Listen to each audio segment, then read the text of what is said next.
Artwali and I am a student at Rehan School Online Academy. And today I am conducting an interview with Paul Annie on the topic of explore environmental conditioning versus inborn traits. So today we will discuss this topic to Annie, and also I have some questions related to this topic. So I will ask my questions one by one to Annie, and we'll have answers from Annie, so that we will know more about this and how and we will know more about this topic, and we will have a lot of knowledge about this. So let's get started. By first day, start sharing our screen of Colin, and I hope you're seeing my screen now. So let's go.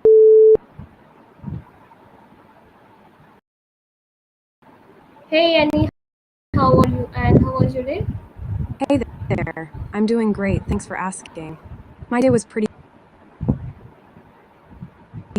good, got some yoga and played a bit of my favorite video game and even whipped up a fun dinner. How about you? What have you been up to today? Oh, that's great. My day was also good because there was a little rain, and you know that I'm a nature lover. So that if there is a cold weather, then I enjoy it and enjoy it because there is too hot right now. uh, the weather is too hot in my city, and if there is a bit cold weather, then I will enjoy it because I'm a nature lover and I love to explore those cities or countries which are rich in nature. So because of this, and because of a nature lover, I enjoy this activity, and I enjoy nature. And uh, and now we have another topic to discuss. So let's discuss our topic. So our today's topic is explore environmental conditioning versus inborn traits. So let's get started. So my first question to you is, what is the difference between environmental conditioning and inborn traits? Ooh, that's a fascinating topic.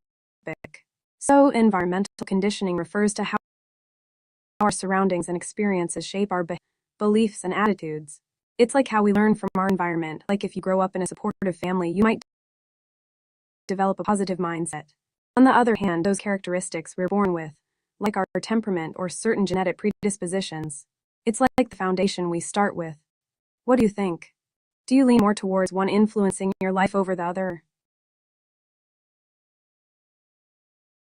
I do not have any information related to this, so that's why I am asking questions to you, and I will only ask questions and will learn from you because I do not have any knowledge about this. So, my next question is, how do nature and nurture interact in shaping a person? Great question. Nature and nurture really work to shape who we are. Nature gives us our genetic blueprint, things like our personality traits, intelligence, and even some health risks. Nurture, on the other hand, includes all the experiences we go through, our upbringing, education, and social interactions. For example, someone might have a natural talent for music nature, but if they grow up in an environment where they're encouraged to play and practice, they're more likely to develop that talent further nurture. It's like a dance between what we're born with and what we experience. What are your thoughts on how this plays out in your own life? I will say that it is good for our health, and because I'm a nature lover, that's why I will say that this.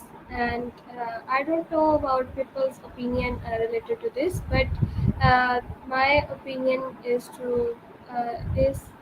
it is good for health. And now let's move on the next question. Can personality traits be entirely inborn, or are they shaped by surroundings? That's a great follow up. Most experts believe that personality traits are a mix of both inborn and shaped by our surroundings. Some traits, like being introverted or extroverted, can be influenced by genetics. but how we express those traits can be heavily influenced by our experiences and environment. For instance, someone might be naturally shy inborn, but if they grow up in a supportive environment that encourages social interaction, they might become more outgoing over time, shaped by surroundings. So it's really a blend. What do you think about that? Noticed any traits in yourself that you think are more influenced by nature or nurture? Yes, environment affects on us a lot. And you said, well, if someone is shy and then suddenly his or her environment changed, and he will go in those people who encourage someone and who will encourage to do something to someone, then then he or she can then his shyness can remove. So that's why environment matters. And now my next question is: are talents such as music or art primarily inherited or developed through exposure? You're absolutely right. The environment can really help someone break out of their shell. For talents like music or art, they're usually a combination of both inherited and developed. Some people might have a natural inclination or talent inherited, like a good ear for music or a knack for drawing. But without practice, encouragement, and development, that talent might not flourish. Like having the seeds of talent, but you need the right environment and effort to help them grow. Do you have any talents you're working on developing? Yeah, I'm right now. I'm learning a lot of talent, and such as graphic designing, video editing, podcasting, and also I'm building confidence in myself. If we uh, talk about vlogging, then I can absolutely do vlogging also. But right now I'm learning these skills. Not I did not learn them yet, but I am learning them. So let's see what will happen.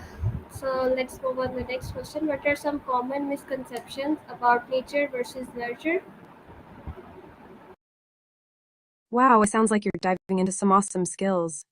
Graphic design, video editing, and podcasting all sound like so much fun. You've got a lot of creativity going on. As for misconceptions about nature versus nurture, here are a few. 1. It's one or the other. Many people think it's either nature or nurture, but it's really a mix of both. They interact in complex ways. 2. Genetics determine everything. Some believe that if you have a genetic predisposition for something, it's a guarantee, but environment plays a huge role in how those traits are expressed. 3. Nurture can override nature completely. While environment is powerful, some inborn traits can be very strong and may not change, even with different experiences. 4. Nature versus nurture debate is settled. It's an ongoing discussion in psychology, and new research keeps adding layer understanding. What do you think? Have you encountered any misconceptions in your own learning journey?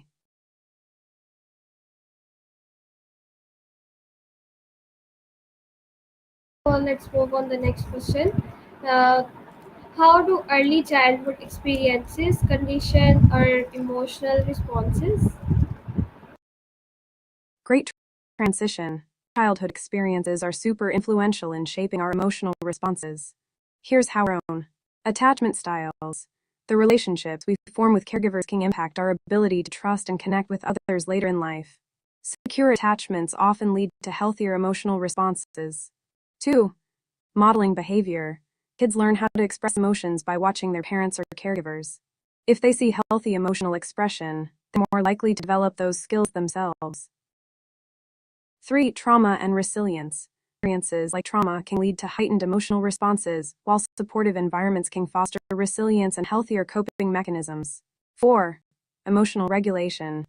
Early experiences teach us how to manage our emotions. If kids are taught to express their feelings, they're more likely to handle emotions well as adults. Experiences lay the groundwork for how we respond emotionally throughout life. What are your thoughts on this? Do you think your early experiences or responses? Yeah, I think so. Let's move on the next question. Um, Are emotions like empathy and kindness involved or taught through culture? Absolutely. Emotions like empathy and kindness are heavily influenced by culture. Here's how our own cultural norms. Different cultures have varying expectations about how to kindness. Some cultures may prioritize community and support, while others may focus more on individualism. 2. Socialization. From a young age, children learn about empathy and kindness through families, schools, and community interactions. In these environments shape how they express those emotions. 3. Role models. Cultural figures, stories, and media can also teach empathy and kindness. When people see these values celebrated, they are more likely to adopt them. 4. Rituals and practices. Many cultures have specific practices that promote kindness, like community service or celebrations that emphasize generosity. So, while we may have an innate capacity for empathy, culture plays a huge role in how we express and develop it. What do you think? Have you noticed cultural influences on kindness in your own life? Yeah, so let's move on to the next question. Can trauma reshape inborn personality traits over time? Yes, trauma can inborn personality traits over time. Here's how our increased sensitivity. Trauma can heighten sensitivity, stress, or emotional situations, making someone more anxious or cautious than they might otherwise. 2. Changes in behavior. People may develop new coping mechanisms or behaviors in response to trauma, which can alter how they interact with others or handle challenges. 3. Resilience and strength. On the flip side, some individuals may become more resilient and develop strengths they didn't know they had, transforming their personality in a positive way. 4. Healing and growth. Therapy and support. People can work through trauma, growth, and a shift in perspectives, which can also influence personality traits. So, trauma can be a powerful force in shaping who we are, but it can also lead to growth and transformation. What are your thoughts on? Have you seen examples of this in your own experiences or those around you? Okay, so let's move on to the next question. How does parenting style influence a child's behavior differently from genetics?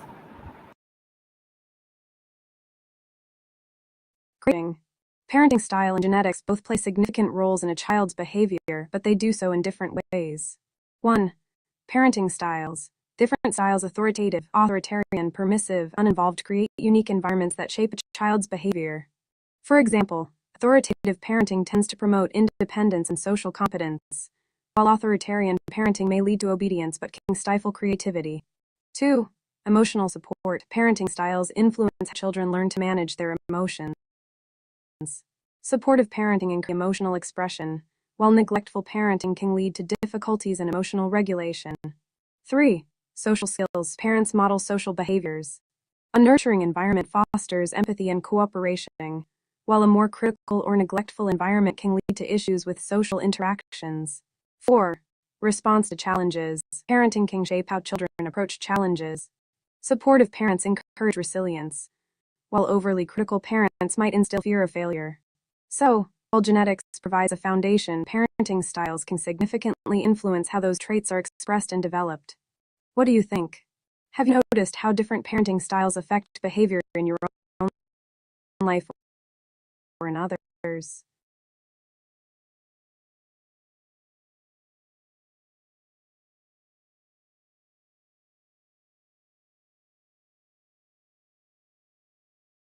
Attachment theory plays a crucial role in environmental conditioning by explaining how early relationships with caregivers shape emotional and here's how our own foundation for relationships. Secure attachments provide a safe base for children to explore their environment. This exploration helps them learn about social interactions and emotional responses. 2. Emotional regulation. Children with secure attachments are more likely to develop healthy emotional regulation skills. They learn to express and manage their emotions effectively, influenced by their caregivers' responses. 3. Social learning. Attachment influences how children perceive relationships. A secure attachment fosters trust, while insecure attachments can lead to difficult forming healthy relationships later in life. 4. Coping mechanisms. Children learn how to cope with stress and challenges based on their attachment experiences. Securely attached children often develop positive coping strategies,